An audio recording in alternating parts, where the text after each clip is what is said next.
Hi guys, Miss Night Terror here. I just want to start off and say thanks for all the support that I'm getting. If you haven't subscribed yet, then come on, subscribe. Like my videos and share as much as possible. I want to say I've noticed that everybody likes my urban legends. It's quite popular. So for a treat for everybody, I am going to do another urban legends. Plus I'm going to throw in some scary phone call stories or something. And I hope you enjoy it.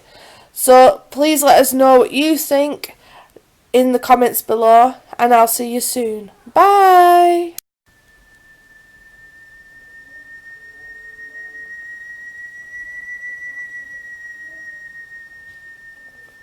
The girl from the gap is a spirit living in gaps between furniture, doors or drawers. There are many gaps and cracks in the house.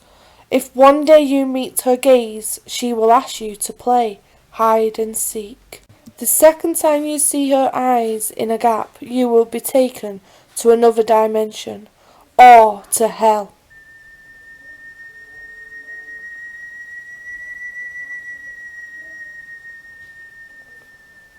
When Kayako was a young girl, her parents neglected her. She spent most of her time feeling depressed and lonely. She didn't have any friends, and the other children at school thought she was creepy and made fun of her. Kayako grew up and got married to a man named Taiko Saiki. She felt like he was the only person in the world who cared about her. They lived a happy life together, and she gave birth to a little boy named Toshio. One day her husband was snooping around in their bedroom and found her diary. When he read it, he became convinced that she was cheating on him. When she came home from work and went upstairs, he was waiting for her, holding a knife. He attacked her, beating her and slashing her viciously right in front of their young son. Kayako tried to flee, but her husband chased her. He was almost out of his mind with rage. Covered with blood, she slipped and fell, breaking her ankle. Desperate to escape, she crawled down the stairs, but as she reached the front door, her husband grabbed her. He took her head into both of his hands and twisted it around, breaking her neck. Kayako was still alive, but she was paralysed. The only sound she could make was a hoarse death rattle. Her husband dragged her upstairs, put her in a black plastic bag and left her in the attic to die. Then he got their son and drowned him in the bathtub and stuffed his body in a closet. Because she died in such pain, anguish and rage, Kayako came back as a vengeful ghost. She appeared to her husband and strangled him with her hair. He was found lying in the street and the police thought he took his own life. Ever since then, Kayako's ghost haunts the house in which she died. They say that if you go into that house, you will hear Kayako's hoarse, choked death rattle. Then you will see her crawling down the stairs, covered in blood and rolling her broken neck around with a sickening cracking sound.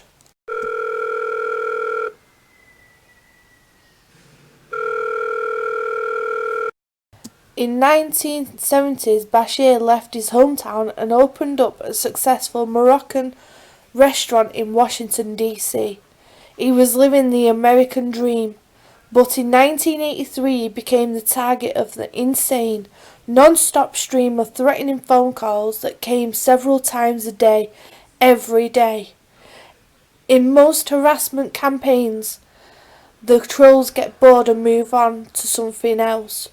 But Bashir would put up with these calls for over 9 years. The caller earned the nickname El Infant, which we believe is Swedish for the child, because the caller eventually decided that he wasn't being creepy enough and mimicked a little girl. Anyone associated with Bashir was a target, from his pregnant spouse to his restaurant employees, and the abuse got physical when the Star of David was scratched all over Bashir's Mercedes, although we're glad to know that constant harassment didn't stop him from making serious cheddar. There didn't seem to be any escape. When Bashir travelled to Philadelphia to visit his sister, the calls kept coming there.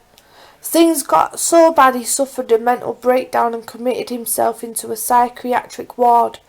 But the calls continued to his restaurant, which we're guessing had a pretty high turnover rate. The FBI eventually put a trace on the phone to confirm that the El Infant wasn't an insane delusion, but it was even worse than that. The calls were coming from different payphones at such a frequency that it would have been impossible for only one person to be involved. El Infant was a plot orchestrated by multiple people for the express purpose of driving Bashir insane. So the obvious question is, dear God, why? The best guess is that the campaign was related to another strange event. That Bashir's life in 1974, he was abducted in Beirut and tortured for 5 days. He managed to escape by attempting suicide, prompting his apparently bipolar kidnappers to take him to a hospital for treatment, where he got help and escaped. Bashir speculates that his captures were the Palestine Liberation Organization, who mistook him for a CIA agent. And while that sounds a little ridiculous, no one has any better ideas. Did his mysterious kidnappers decide to follow him all the way to America and spend a decade harassing him for violating the sacred oath of kidnapper-hostage trust? We may never know, because the calls finally started to die down in the mid-90s, and the FBI basically shrugged and said, "Oh, vengeful ghosts," before closing their investigation. Maybe El Infant just can't find a payphone anymore.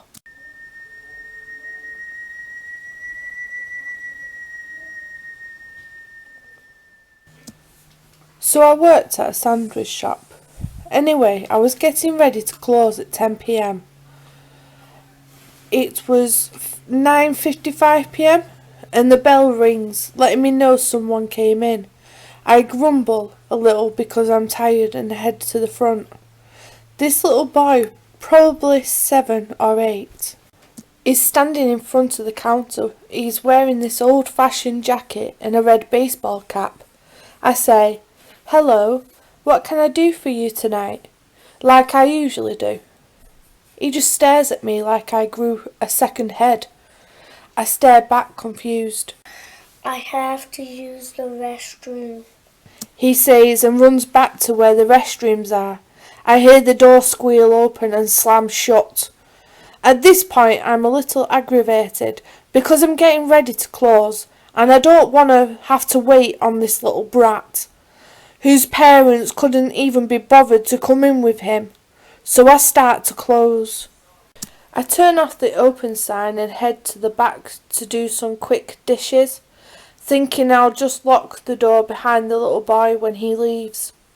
I finish the dishes and put the food in the refrigerator. I'm starting to get annoyed. All I have to do is put the food away and count the bread. I finish all this and still no little boy. I put on my coat and get ready to leave, gathering receipts and such. I go to knock on the door of the boys' restroom. "Hey, I'm closing. You need to leave." Nothing. "Hey, kid, come on." Still nothing. "If you don't at least answer me, I'm going to open the door." The lock was broken, so I knew I would be able to open it. I stood there worrying that maybe something happened to him. "Kid." I jiggled the handle until it opens. I kind of cover my eyes because I didn't really want to see a little boy on the toilet. I expected him to scream or, at the very least, yell or something. When all there was silence, I looked in the restroom, the size of a small closet. There was no one, no sign of anything. The lid was still lifted from when I had cleaned it earlier. No trash in the bin. What? I checked the girls' restroom and the entire lobby. Nothing. Nowhere in the entire shop, and there is absolutely no way that he left.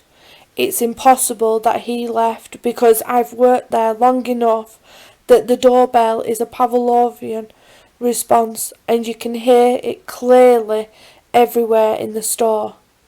I went into work a little early the next morning and get my check. My close friend was there and she and I talked for a little about her boyfriend and gossip that she had and whatever. Then she says, "Dude, there was the creepiest little kid standing outside the front door this morning." Really? Yeah, he was just standing there staring in the window. But when I went to open the door, he ran off. What did he look like? Asking, trying to keep from freaking out. Boy, grey coat and red hat. Neither I nor anyone has seen or heard about him since. What the hell?